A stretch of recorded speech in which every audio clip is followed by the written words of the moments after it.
Thanks for that introduction.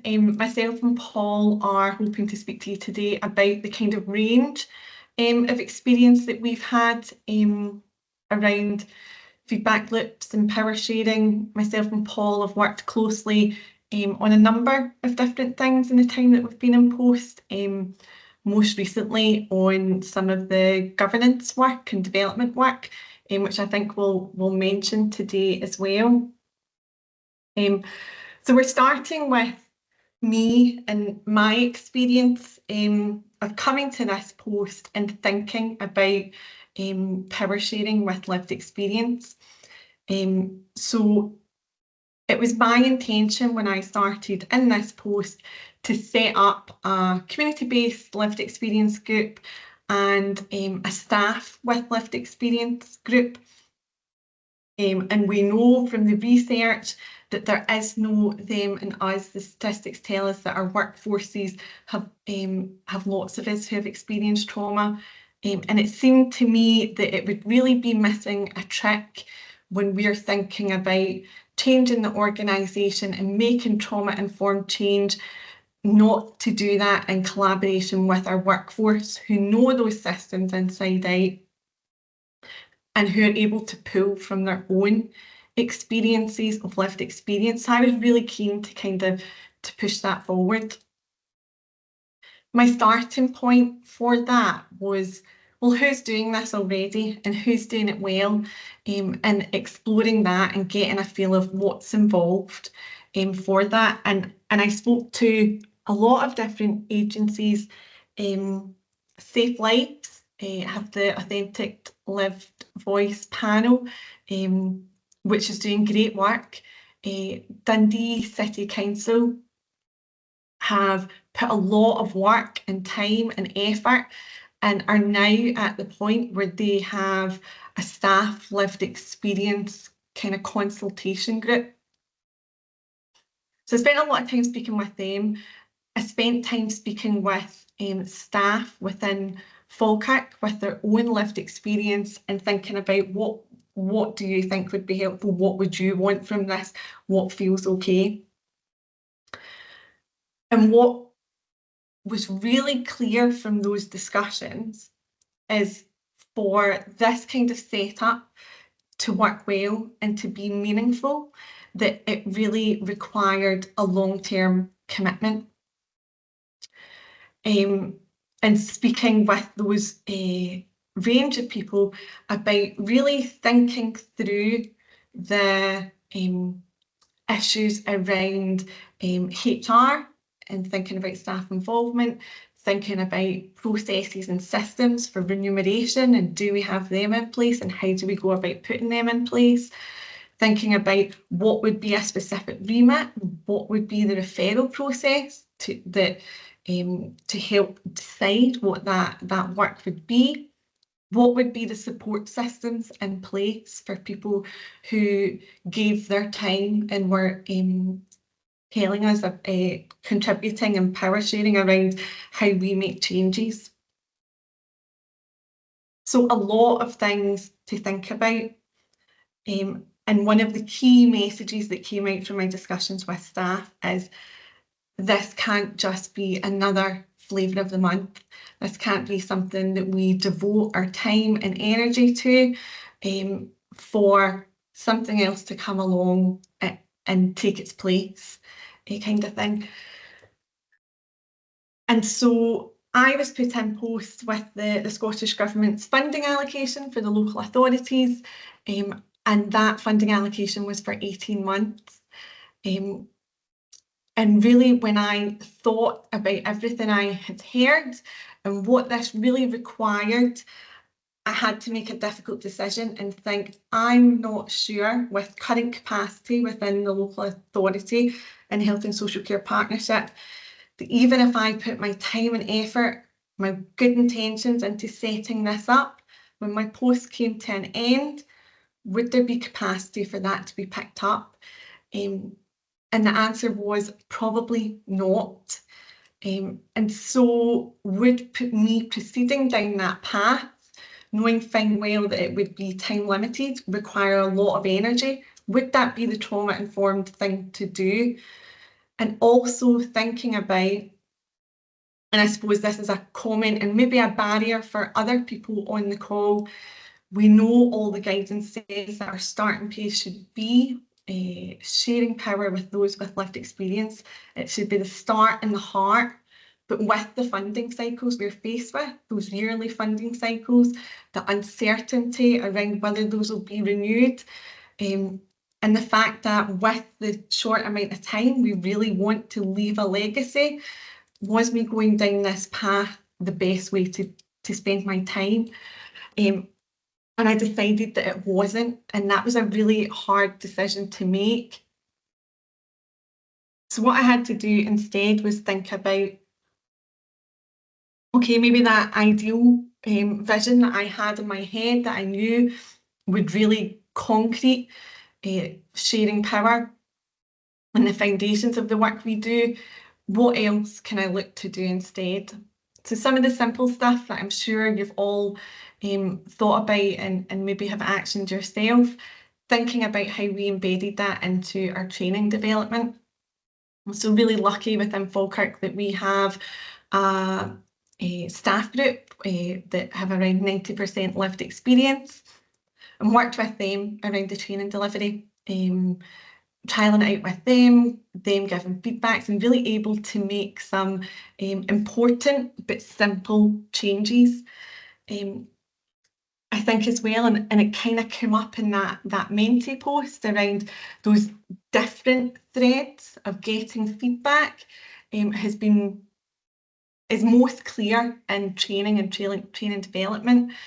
So those voices of individuals who maybe email you after training, hang around the training room at the end, wanting to have a chat, the evaluations that they provide, even the conversations that are happening in the training room. I'm always scribbling them down and writing them up afterwards. And some of those informal comments have absolutely made their way into some of my more formal reporting around this work.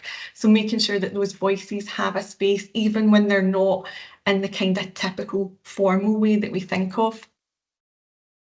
The evaluation, like someone's saying, we evaluate all our training in that more kind of quantitative way, but we're really keen to get qualitative data. So in all our training, we ask, what have you learned that you're doing well? What are you going to change? And what are the barriers to actually putting this in place? So that we've got a real sense of a rich data set that we can use to kind of help us make strategic decisions, know where we're at on our journey, and where we need to put our efforts, where are our staff finding the barriers to this. In relation to the training development as well, we had a modern apprentice with care experience and complex trauma, and we worked together to co-produce a training video for our leadership training. And that was a really lovely piece where she spoke about her experience of accessing council services. As someone with lived experience, she was able to talk beautifully about her experience of being an employee, and the experience of being an employee, the experience of having a trauma-informed manager and how important that was, and spoke as well about the importance of including in lots of different ways people with lived experience and the decisions that were being taken. And when I say co-produced in relation to that, that's being kind to me. There was lots of technology that she ran ahead with and done great work, and it was really received well. I think that personal touch, that hearing it from someone's perspective, and that dual focus of one of our staff members who's using our services really kind of hit home with some of the leadership. At the moment as well, we're also developing a video, kind of condensing some of the feedback we're getting from staff. So the feedback is always, everyone should have this training. Is my manager getting this training? and a real sense of, I thought I knew what trauma was. I've done this training and I realised now that I didn't. And I feel like that was also a really important message to capture, to feed back to those in leadership positions. I think sometimes one of the barriers to rolling this out is people thinking that they know what trauma is when they don't, and hearing that from our practitioners, really sensitive, engaged practitioners saying, I've learned lots from this, we need to all get on board with this, has been really important. Another piece of work I've done is I couldn't create my own groups, scoping what is already out there, what else can I link into. Within Falkirk, we have a staff wellbeing group. I'm now linked into that. Lots of crossovers with the trauma-informed work and really trying to push that trauma-informed agenda strategically. We have our champs group, lived experience young people who are doing wonderful work in the Falkirk area. They're engaged in our induction training. They've created a resource for education, which is an amazing advert for trauma-informed ways of working. We also have parents with experiences of the child protection system doing fantastic work. So linking into them and asking them from the outset, how do they want to be involved? How do they want to co-collaborate with us? And really interesting responses from those groups saying, well, this is how we want to do it, and the differences in that, and meeting them where they're at so that we can work together.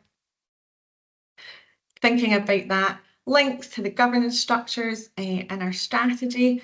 We've been really keen to have voices across the system at all levels of staff involved in that, and thinking about later on, how do we link those lived experience groups into our governance structures? How are they integral to what we do and what we decide? But I think what we're also really keen to do is think about those quieter voices, those voices that maybe don't feel confident enough to sit in those groups. And one of the ways we're thinking about doing that is through our community of practices, so our staff groups that come together after the training, and giving them space to share those voices that we wouldn't otherwise be able to capture. So not ideal, but a starting point, and definitely an appetite of looking to learn as we go. I'll pass over to Paul now, who'll speak a bit more in detail about his experience in Stirling and setting up one of these groups. So I'm here to talk about our experience in setting up a group, which was roughly 2 years ago, called the Justice Group, and that was formed to directly feed back into the Justice Service Plan for Stirling on what was to be a 2 and a 5 year basis. Now I'm going to just be dead honest, and I will credit the person that is responsible for most of my thinking with these kind of informal learning settings. If you've never come across Audrey Lord's work, I would highly recommend that you actually look into it, because I think when it comes to lived experience, and I don't actually think we've got the right words to describe our relationship, with this part of our community. So I use them and acknowledging that it is a kind of fumbly language, but she's written a paper called The Master's Tools Will Never Dismantle the Master's House, and I think we have to think very carefully about how we are engaging, because essentially we're asking part of our community to join in a process that has often actively excluded them, sought to exclude them. All of our group members have experience of being either excluded completely from education or being denied the kind of access to supports that they needed. So at a very early age, this has been their experience. They have been excluded from health services and continue to be so because part of their experience of justice, they have experience of social work at a very early age. Social work is not, social work now is not what it was, thinking for the oldest member of the group 50 years ago. So she experienced it as very punitive. And we have to bear all of this in mind when we're setting these groups up. So when I initially had it, and I have to again credit Michael Grasham with the vision in setting up this group, and I constantly heard Michael just say the word yes to anything that I asked for, and in any early discussions with the group, and that is a massive help. And I definitely regard this piece of work that I've been involved in as very successful, and I have to credit some of that success to Michael. So this is known as the Justice Group. The members were given free rein to define how this. We had the ask that we wanted them to feed back into the service plan, but we asked them to define how they would do that. And so very early on, they were saying that this group has to protect and support their recovery. They wanted to have, I know that some groups like this are quite close groups. They don't want people to visit or that kind of thing, but they wanted the group purpose to be them to have an active participation in the solution to the problems that they were naming, or the kind of positives that they'd experienced. And also that the group wasn't to be a destination, it was to be a stepping stone to the next chapter in their life. So they wanted to very much see themselves as being people who would have a kind of transition through the group. So with that in mind, I spoke to Michael and said that we needed to make sure that all group members could access any training needs that were identified. So they now have total access to Stirling's own training in-house, and that's budgeted for. They also received remuneration. They didn't ask for this, but it was something that I insisted on, because the group are essentially colleagues when they're feeding back into service plans. Anybody that has been involved in commissioning work knows that we're talking about, rather than tens of pounds, you're talking about thousands of pounds for people to consult on these kind of documents. So there's a regular remuneration package set up. What I would also warn people, that is not a simple process. Finance in our council is incredibly tightly regulated, and it took us quite some time to get that set up, but we were able to make the group aware of that. So those were the kind of things involved. I'll go fast forward a wee bit to where we're at the moment. So we have one group member who has just recently started college. We have one group member who is now part of the, sort of actively part of the recovery community as a peer educator. And we have one group member who is returning to the group after her recovery faltered. So she has addiction issues. And one of the things that I made very clear as well is the group had no expectation of attending. We meet every 3 weeks. So I had no expectation that they had to attend every single session, that we took into account that this was part of their recovery journey, the part of their recovery support, and they weren't to worry if they couldn't make a couple of sessions. This person in question, I think she's missed about 3 months of the group. The group still are shocked that the place is always kept for them. I think that speaks volumes about the relationship with services, that they always have that seat at the table. So some of the kind of key points of learning. We are about to, it's taken just on 2 years for the group to feel confident in. So they're talking about, having an active role in being part of the solution. That's their intention, but none of them have the confidence to attend a meeting like this, for example. They absolutely don't have the confidence, because again, they've been through processes where they're always on the wrong side of the desk. They are always in the wrong, blah, blah, blah, judged, you name it. So the group had to offer a kind of skill development, and even something as simple as, the group turn taking in conversation at a meeting. So when we met, they would talk over each other. So we had to say, well, if this is what you want to do, this is how you're going to have to do it, because we can't have 6 conversations going around the table at one time. And part of that part of our journey for that is we are now part of the newly qualified social work programme. You know how social workers are now mentored for the first year in practice. I don't know the exact details, I'm not a social worker, but we've been asked that the newly qualified social workers can come in pairs to meet with the group to talk about their experience, you know, through social work. And the group, I would say, are equally nervous and excited about that opportunity. But that, you know, is something that they feel very much is allowing them to give back as they see it. It's taken a long time and a lot of, you know, Michael, it's okay, we're getting there, don't worry, but the group need time, you know. So again, I've noted down about expectations. We have to have a different rule book when it comes to working with this community. I would go as far as ripping up the old one. So we have to think about the expectations of it. If it takes people time, it takes people time, and we have to afford that. It's also about allowing time for those quiet voices.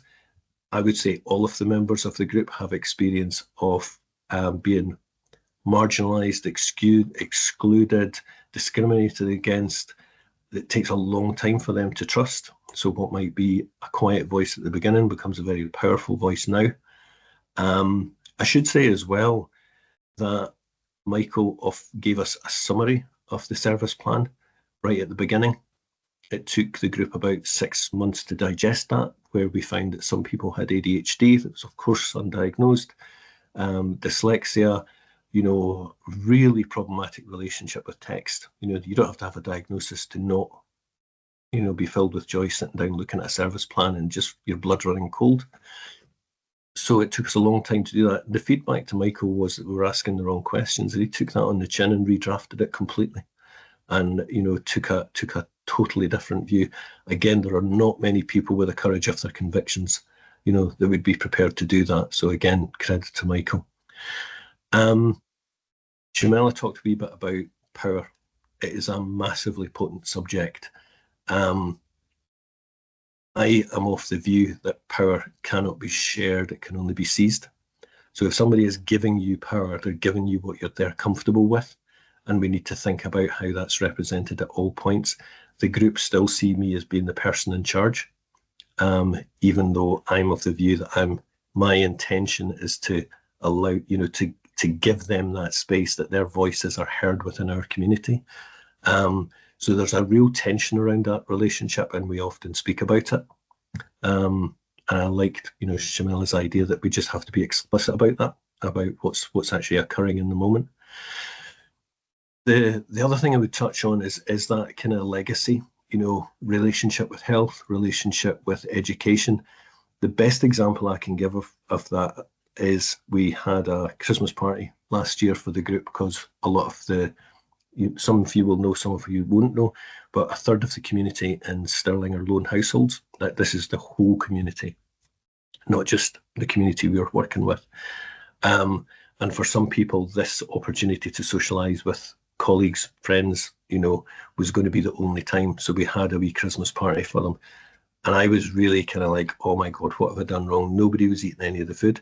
But that's when we found out that half the group members didn't have their own teeth and would never eat in front of people. And when we spoke about it later on, they have no access to dentistry services. It's hard enough for anybody. If I want an emergency, like we were trying to organise an emergency appointment for our daughter, November was the quickest we could get. You've got to have a lot of tenacity and resilience to access health services. So this group don't access it at all. So we need to think differently about that.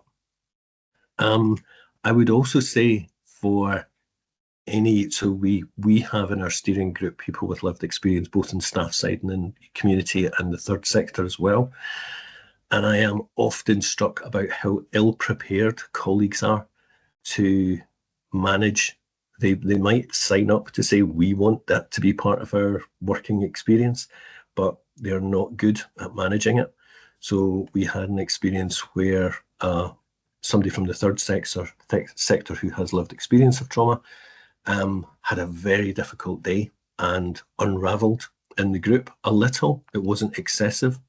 Half the group totally got it and shelved the meeting. Half the group were like, can we just move on to the next point? You know, why isn't this person just leaving the room or whatever? So that's why I'm again quoting Audre Lorde. You know, how many meetings like this do we attend? We have a level of confidence and comfort, you know, or we can send our emails or do what we want to do when we're on these meetings. For a lot of people, these are incredibly, you know, charged environments for them. And if you have a trauma history, they can become very, very difficult moments where you might say the wrong thing and there are judgments made and there are snapshots taken and there are definitions. So we need to be, so part of our work is in actually educating the people that we'll be working with, people with lived experience, and not assuming that they are comfortable with it. So the other part I would talk about is being collective. You know, like I say, I'm not comfortable with staff side lived experience. I very much see them as absolutely the one thing. On our steering group, some people are defined as having lived experience. I know colleagues who have lived experience of trauma, and that will never be disclosed, but I know it forms everything they think about. So we need to, again, reframe that language. If it is collaborative, it has to be genuinely collaborative, and we have to be prepared to be to adapt accordingly. That's not just what we ask others to do, it's what we do ourselves.